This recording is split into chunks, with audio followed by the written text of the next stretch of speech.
Fiji দেশ সম্বন্ধে। তো ফিজি দেশটা আসলে অস্ট্রেলিয়া দ্বীপবর্তী রাষ্ট্র ফিজি। সেখানে কাজের চাহিদা আগে তেমন ছিল না, অবশ্য আগে অনেক মানুষ ফিজি দেশটা চিনতই না। তো এখন অনলাইনের বদৌলতে অনেকেই ফিজি দেশ সম্বন্ধে অনেক আইডিয়া হয়েছে, অনেক কিছু জানতেছে। সো ফিজি হচ্ছে আপনার অস্ট্রেলিয়া দ্বীপবর্তী একটি রাষ্ট্র, অস্ট্রেলিয়া দ্বীপরাষ্ট্রই, অস্ট্রেলিয়ার অধীনে তারা চলে, কিন্তু বর্তমানে তারা স্বাধীন একটি রাষ্ট্র। এবং ফিজিতে আপনার বাংলাদেশের মতো রাজনীতি চলে, এবং 5 বছর পর পর তারা আসলে তাদের প্রধানমন্ত্রী নিয়োগ করে তাদের ইলেকশনের মাধ্যমে।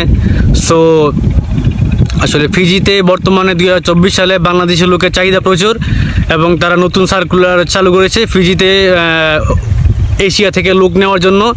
তাদের এই বছর লোকের সংকট আছে, তারা এই বছর বাংলাদেশ তথা ইন্ডিয়া এবং বিভিন্ন কান্ট্রি থেকে তারা তাদের নির্মাণ শ্রমিক নিবে। এখন আসি কী কী কাজের বেতন বা কী কী কাজের চাহিদা ওখানে আছে। এখানে দেখা গেছে আপনার ফিশারম্যান, অর্থাৎ মাছ ধরার লোক লাগবে। তাদের আসলে যেহেতু সমুদ্রের মাঝখানে তাদের দেশটা, সো মাছ ধরার চাহিদা প্রচুর। ওখানে দেখা গেছে আপনার সমুদ্র থেকে বিভিন্ন ধরনের মাছ ওরা সংগ্রহ করে। সো যারা ফিশারম্যান আছেন তাদের জন্য আসলে সুযোগ আছে, যারা মাছ ধরতে পারেন তাদের জন্য আসলে অর্থনৈতিক ভালো একটা সুযোগ। আপনারা ফিজিতে যেতে পারবেন মাছ ধরার কাজে, এবং আপনার যারা নির্মাণ শ্রমিক আছেন তারা যেতে পারবেন, যারা আপনার ওয়েল্ডার, 5 ফিটার কিংবা আপনার রাস্তা মেরামতের কাজ জানেন তারাও যেতে পারবেন ফিজিতে। সো আসলে বিভিন্ন কাজের ক্যাটাগরি আছে, আপনারা চাইলে সার্কুলার দেখতে পারেন, আর চাইলে আমার ইনবক্সে নক করতে পারেন, আমি আসলে আপনাদের সার্কুলারটা সেন্ড করে দেবো, আপনারা দেখতে পারবেন আসলে কোন কাজের চাহিদা কীরকম বা কোন কাজের স্যালারি কীরকম। আমি শুধু সংক্ষিপ্ত আপনাদের বলছি আসলে কোন কাজের বেতন কত, কোন কাজের আসলে কী ফ্যাসিলিটি। এখন আসি বেতন নিয়ে।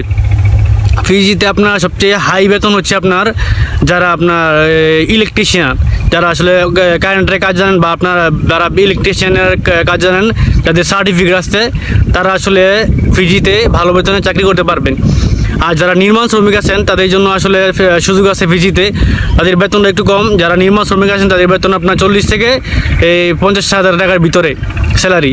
আর যারা আসলে দক্ষ শ্রমিক কিংবা ওয়েল্ডার, 5 ফিটার কিংবা আপনার বড় কোনো ইলেকট্রিশিয়ান, তাদের বেতন আপনার 50 থেকে 2 লাখ টাকার ভিতরে। 50 থেকে 2 লাখ টাকা আসলে এটা আসলে বলা বাহুল্য, কারণ দেখা গেছে আপনার যারা আপনার দক্ষ শ্রমিক তাদেরকে আসলে বেতনটা আসলে সীমিত নাই, তাদের আসলে বেতনটা অনেক বেশি হতে পারে, আবার দেখা গেছে আপনার কম হতে পারে, কিন্তু আপনার 50,000 টাকার নিচে কোনো স্যালারি নেই ফিজিতে যারা দক্ষ শ্রমিক আছেন। সো আপনাদের বেতন আপনার 50,000 টাকা থেকে ধরে 2 লাখ টাকার মধ্যে আপনার বেতন হবে যারা আপনার দক্ষ শ্রমিক আছেন। আর যারা ফিশারম্যান কিংবা আপনার লেবার পোস্টে যাবেন তাদের বেতন একটু কম, তারা আসলে 30,000 টাকা থেকে ধরে 50,000 টাকার ভিতরে আপনার স্যালারি হবে।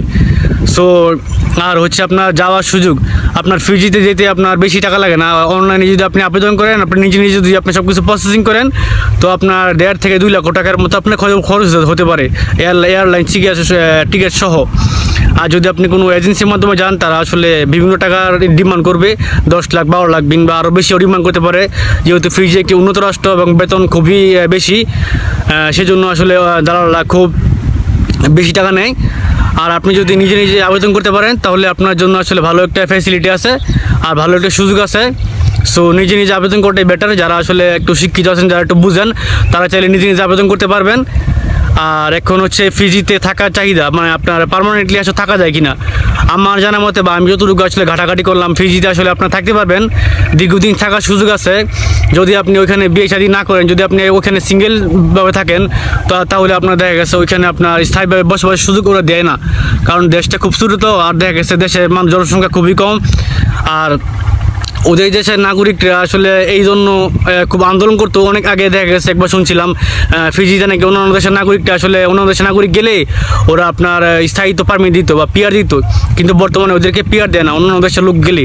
কিন্তু যদি আপনি ফিজিতে যাওয়ার পর যে আপনি বিয়ে শাদী করেন, আপনার যদি বাচ্চা কাচ্চা হয়, তাহলে আপনি ওইখানে পার্মানেন্টলি নাগরিকত্ব পেতে পারবেন। আর অন্যথায় আপনি নাগরিকত্ব পেতে পারবেন না। আপনি দেখা গেছে ফিজিতে যাবেন, কাজ করবেন, থাকবেন, খাবেন ওইখান থেকে, তারপরে লাস্টের পর্যায়ে আপনাকে ওইখান থেকে চলে আসতে হবে। সো এই আর কি ফিজিদের সম্বন্ধে। অনেকে আসলে অনেক ভুলভাল নিউজ দেন ভাই। যাক, আমি আসলে আপনাদেরকে অর্থনৈতিক নিউজ দিলাম। আপনারা যদি যারা আপনারা অনলাইন একটু ঘাটাঘাটি করেন তারা আসলে জানতে পারবেন বর্তমানে 2024 সালে ফিজিতে প্রচুর লোকের চাহিদা রয়েছে। আপনারা চাইলেই ফিজিতে যেতে পারবেন অল্প টাকায় নিজে নিজে আবেদন করে, বা আপনারা যারা আসলে একটু কম্পিউটার বুঝেন তারা আসলে একটু ব্যবস্থা করতে পারবেন। আর যারা আসলে দালালের মাধ্যমে যদি যেতে চান তারা আসলে দালালের মাধ্যমে যেতে পারবেন, কিন্তু টাকাটা একটু বেশি লাগবে আর কি। যাই হোক, অন্যান্য দেশ নিয়ে আসলে আপডেট ভিডিও পেতে আমার চ্যানেলটা সাবস্ক্রাইব করে দিবেন।